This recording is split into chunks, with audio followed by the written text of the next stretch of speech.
just so you see yourself, just as I did. Hello, Luca, welcome. And welcome everyone listening or watching, joining us for another episode of MotoGP podcast Last on the Brakes. So, very VIP guest again this week. Thank you for joining us. Despite, as they said, all of those headlines around you at the moment, I'm sure it's not the best week you've had to agree to another interview. But we'll get on to maybe a little bit of that later. The first and obvious question, how are you? First of all, hi everybody. It's a pleasure to be here. It's also in this situation. Every time it's nice to talk with you, and you organize every time great things. And yeah, I'm fine. Just enjoying this last part of the season, and being in Qatar is great because it's a track that I like. And also you race in night, and it's a special... it's more chill now. Yeah, special situation. We saw you in the souk last night. You didn't see us. Did you enjoy it? Are you enjoying having a bit of a less humidity? Very different climate again. Now we're going to have a much more relaxed schedule in the morning as well. Is that kind of nice after the kind of For me, the pace? best situation is more relaxed schedule in the morning. Yeah, it's fantastic. I would agree, yeah? It's easy. So, like I said to you just before we pressed go, we're going to start, like we did last week with Fabio, we'll start with some fan questions. Because they're quite a great random mix. Some of them, we've got one little essay question, some of them really short. Okay. So, we'll start with some from Instagram. We've got one from Darwizzy. I'm sure you've answered this question 100 times. How does the VR46 Academy help you in MotoGP? So for everyone who doesn't know, it's like Valentinos training camp, whole kind of, you've got the track in Tavulia, cool facility. It's all of you guys who all train together. How does it, what difference does it make for you? Yeah, I will invite everybody to see how it works from inside. Maybe in the future we will do a podcast. I was going to say, please, or just, we will be there. show better the situation to everybody because it's very great. Nothing unusual, yeah, I think that especially for our personal growth, for all of us, was really a great opportunity. Climb this mountain of arriving to the MotoGP, to the masterclass all together, and pushing each other for improve our performance every year in every training.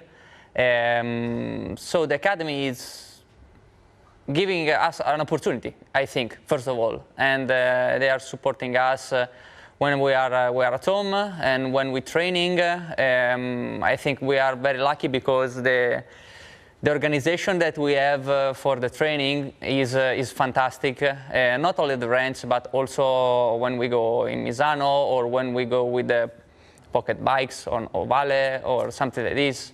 We have our mechanics from the World Championship. We have Pecco as a crew chief, Christian with him, and it's a great moment for training, but also for be one against the other, as in the MotoGP, but also at home with less risk. But I was going to say, where are the limits when you push each other? Yeah, exactly. Is it a little bit? In my opinion, this is our more important, the key point of the academy is this. The level of competition. Yeah, because when you train, it's not just trying to lift some strength or some weights. It's I want to lift more than the other. And who has the lap record at the moment?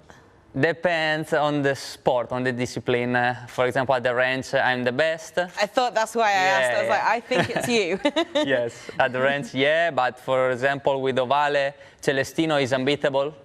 Every time he gives us half a second, and it's crazy because we cannot beat him. And I feel like you have a slight disadvantage. Yeah, for me it's very difficult. But I didn't want to take excuses. I want to beat him. Also. Find that half second. Yeah.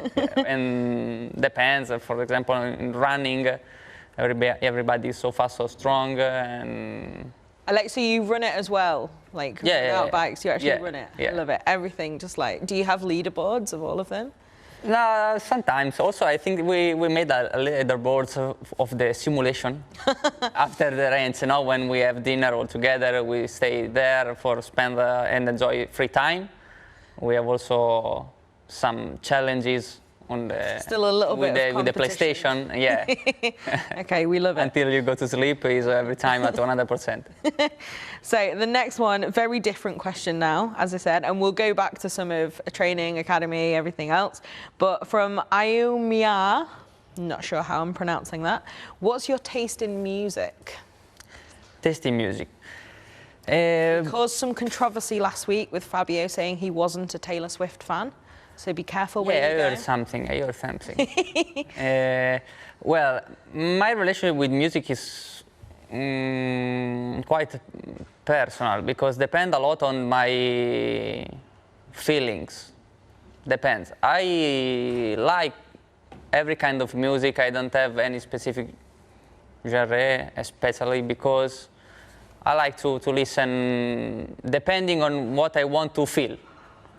I want to feel some emotions when I'm listening to music because for me music is something very special, very unique in this world that is starting from the whole history that we have music. So it's something really great that is unifying people and humanity in all the world, and is something really special, and I want to just feel emotions. So if I need more energy, I want to listen something that gives me energy. If I'm sad and I want to cry, let it out. Yeah, some sad music.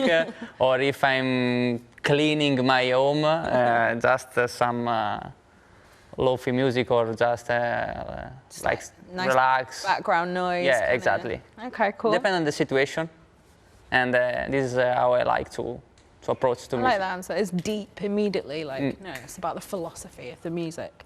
So the next one is not very deep. Okay. The next one's now from X, or Twitter, as I will continue to call it. It's from Moto6310. Now, we can take this different ways. How it's written is pineapple on pizza or iced Americano. So we can either make it which one is worse. We can make it, will you accept either of them as okay? But I said Americano. Iced Americano. Yeah, I accept it. You accept that? Yeah, Okay. because when it's hot, it's okay. But pineapple on pizza, no. Pineapple on pizza is a no.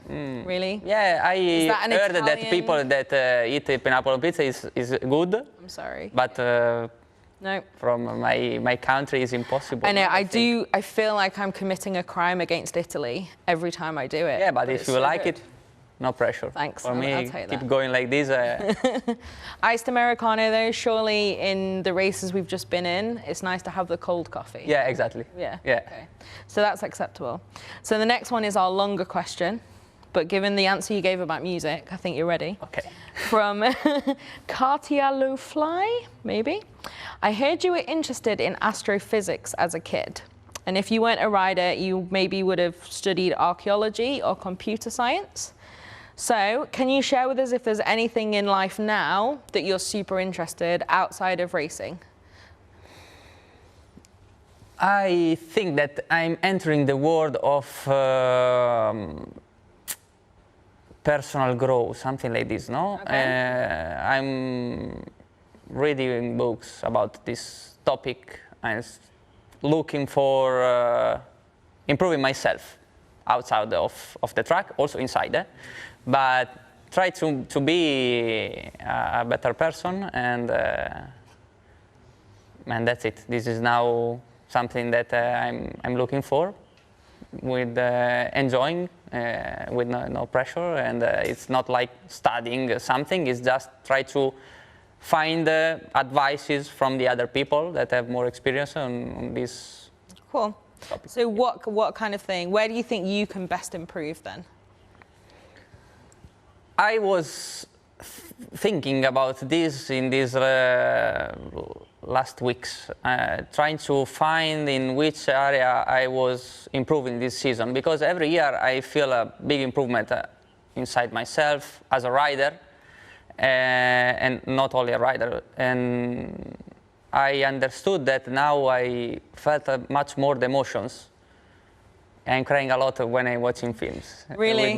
With my wife. And this is something really strange, really weird for me, because also every time my wife told me that when we watch video in the gallery of our phones, that I'm really different compared to the past years, but in a better way. So Like you're a I'm little happy. bit more connected to. Yeah. I was very, very cold in the past as a person. Not when I was a child. When I was a child, it was completely different. How were you when But you were during a child? the adolescenza, how it is. Yep, adolescence when you're a teenager. Yeah, was a really, really great shape-shifting. Okay, wow. And then you bring out shape-shifting, like super pro-English then suddenly. Okay, well, that's interesting then. So let's talk about generally like MotoGP then as a rider. Like they said in the intro, for those of us who are joining on the Gear Up show and for audio, they mentioned obviously, at the time of recording, all we have is rumours, but from the outside looking, like I remember seeing you, I think it was 2015, what was then known as CV at Navarra, and you were like kind of on the podium, but like pushing to get onto that podium there. And now a lot of those people that you were racing, you have, now you're a MotoGP podium finisher, Grand Prix podium finisher, as well as the sprint. Your career's gone pretty crazy since then. It's an incredible journey that you've been on. And now you have interest, it seems, from one of the most famous bikes and factories ever. How has this journey been for you on the inside? Like you say now, okay, so you're more emotional in a good way, but it's been a really interesting career, yours, how you've built it. Maybe I will go too long with this answer. I try to sum up a little bit. We've got a while. Yeah, it was really, really interesting journey. It was, I think, quite difficult.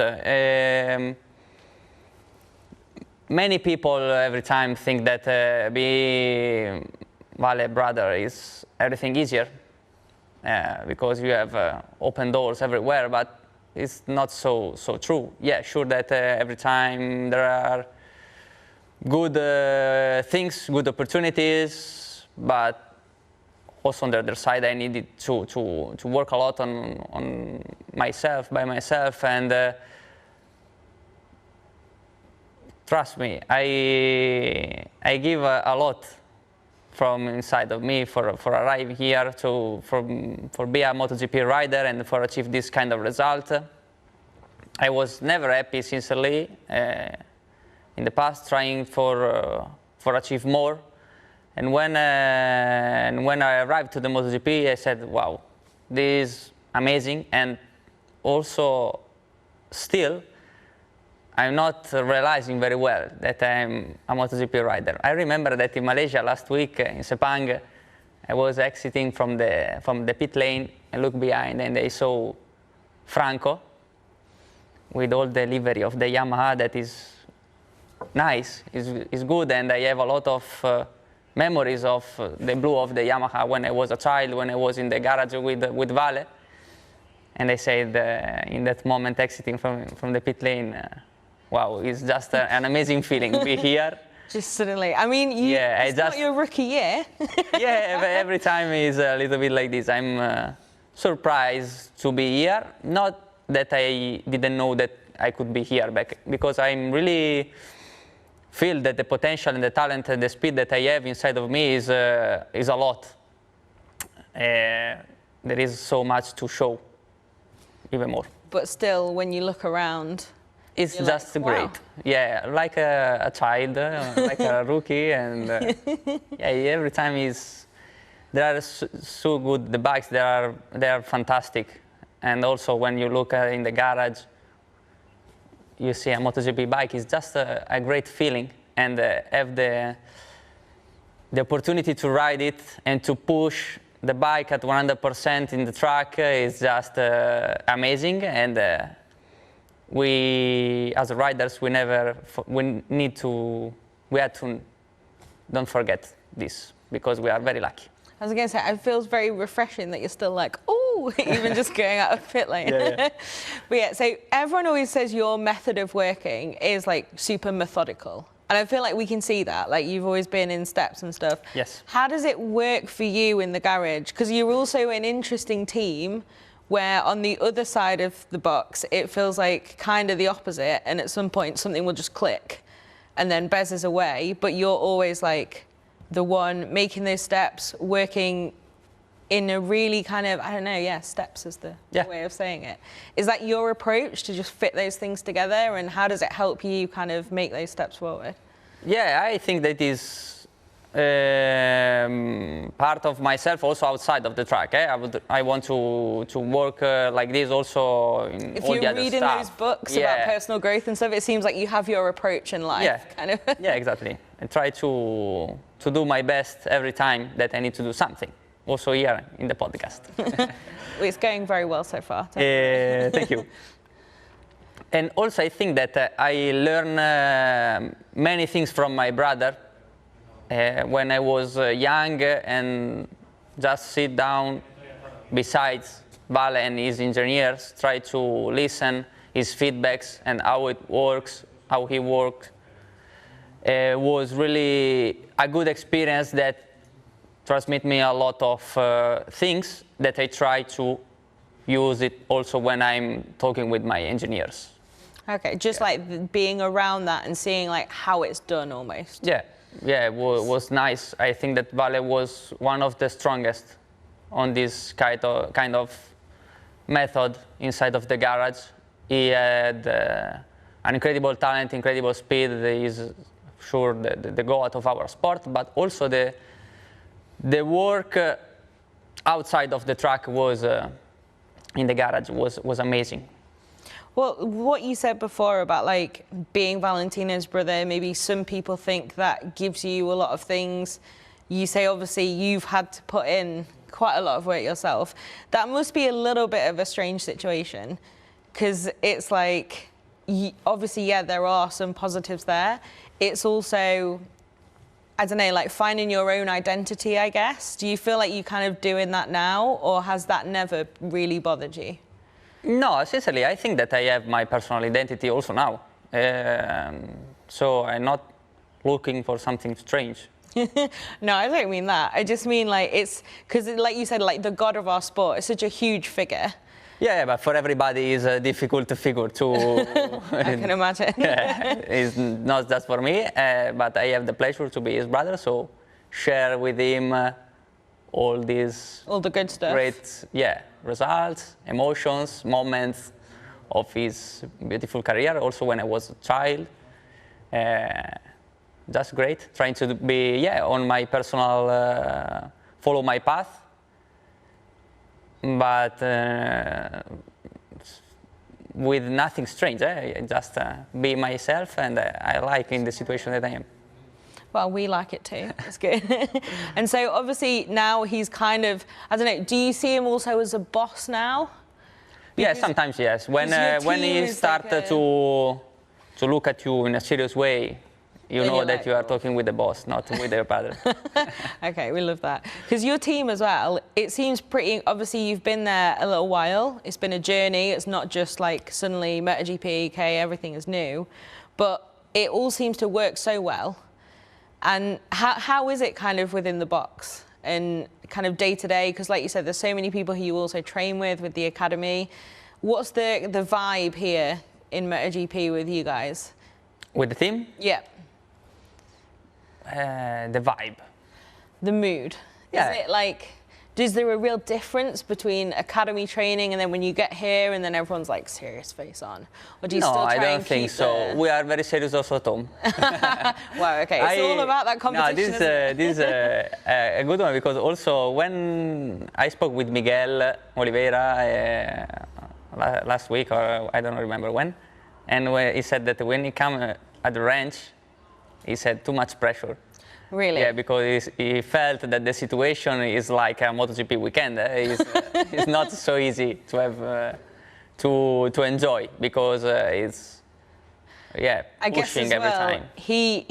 There's like two pressures there, aren't there? Because there's the pressure of the competition, and then there's the pressure of him coming and you're all in a group and you're used to being there. And you're like, come on then, what have you got? How did he do? Was it good?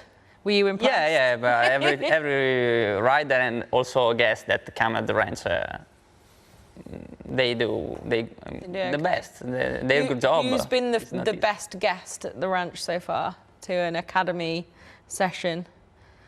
The 100 kilometers doesn't count, because that's a lot of guests. This is a difficult question. I know, I'm sorry, I've just put you on the spot as well. Yeah, I need to think a little bit. Yeah. Okay, well, I need to go back then to the Repsol Honda. Not going to ask you any pressure questions about a yes or a no. Okay. But the fact that your name is now linked to that seat, obviously, bit of a difficult time in the history of the factory and what they've gone through now, but one of the most mythically successful and famous things. How does it feel when you're hearing your name now, not just like, oh, Luca Marini got a podium, first podium in MotoGP, that's impressive. Oh, Luca Marini, blah, blah, blah, because you were fastest in the Sepang test, you stole the headlines straight away this year. Now, being in a conversation with that factory, does it make you feel very proud to have got to this position where you've got interest from people like that? Yeah, a lot. Yeah. This is just, for me, a great moment. Something that I was looking for the future. Sure that my target, my goal is right for a manufacturer and in a factory team, and try to develop the best bike as possible for win races and win the title. And when you have the opportunity to be in this situation, it's great. So let's see in the future how it will be. But for now, I'm just happy and glad to be in this position.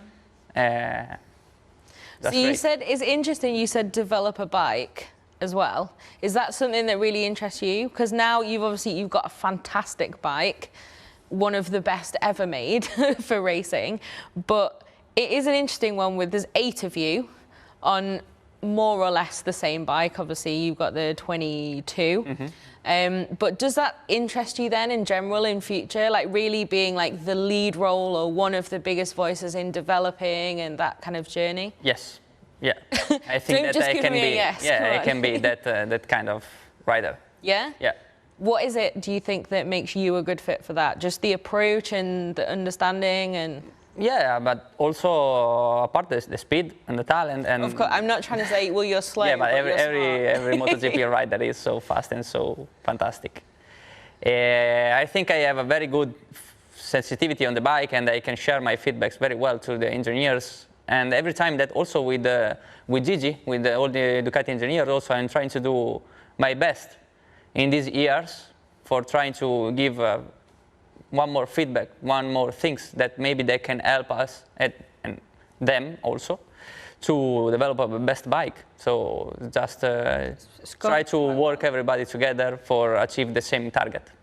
And it is, like I said, there's 8 Ducatis on the grid, so it's interesting. You will see everyone's data, right? Yes.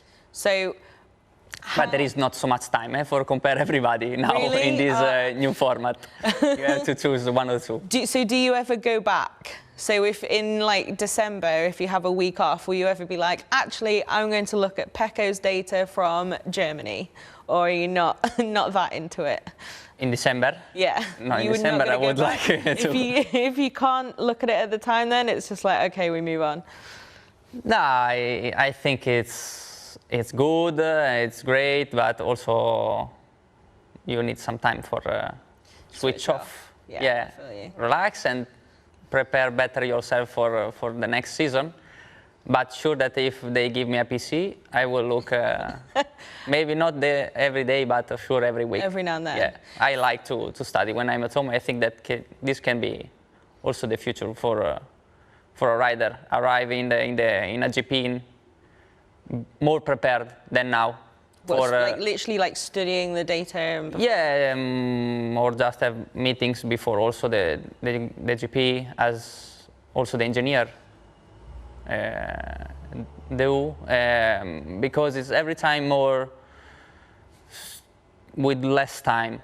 So less time on track, but also less time for work when you are off the track, because a lot of media stuff, a lot of...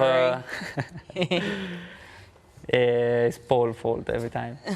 A lot of Paul also is the press officer for context. Yeah. Meet and greet with the fans, with the guests from the teams. So it's becoming a little bit more difficult, our job. So I think you need to be very strong and fast from first lap of FP1 now and be ready, and we can improve. And do you think the sprint helps for race data or? No. No.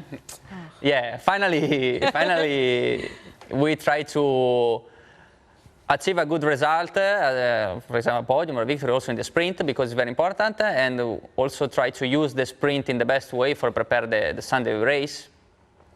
But with FP4 was everything more relaxed, more calm, more time. If you want to push in FP4 as in the sprint race, you can. If not, you can slow down and work.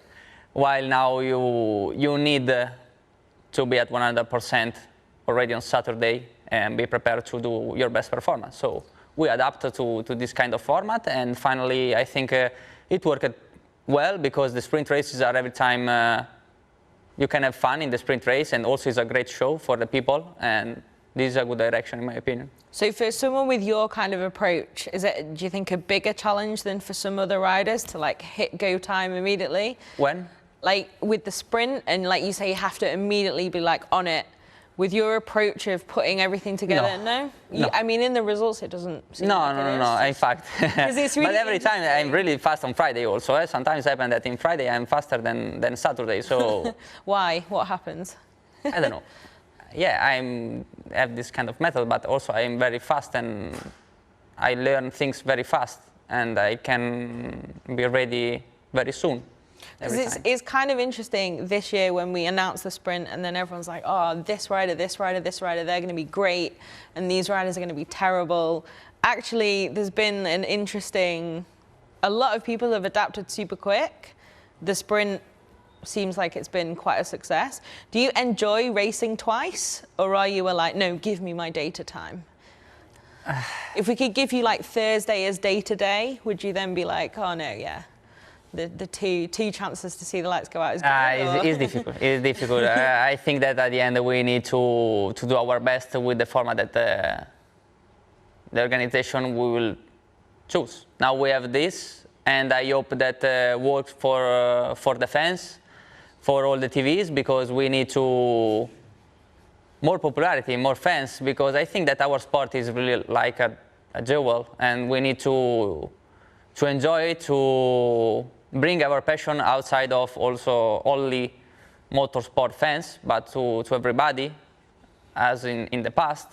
I know that now is a little bit more difficult with the pay TV, but I think that we can do even more for involve more people and have more fans in the future, because it's something really unique and really special, our sport. And everybody needs to understand this, in my opinion, and have fun watching our races, because they are really, really great. They really are. And you've just given us the perfect finishing sentence there. It's like, okay, if we could maybe get you to do some freelance work, to just, do some text here and there, some press releases, that'd be great. Okay. No, that's a perfect little speech to end on. Thank you so much, Luca, for joining us. Thank you. And yeah, best of luck with everything this weekend, Valencia. Let's see what the future holds, but it was a pleasure, as always. And My our pleasure. sport is a jewel, indeed. So, thank you very much. Thank you so much. Ciao a tutti. Ciao.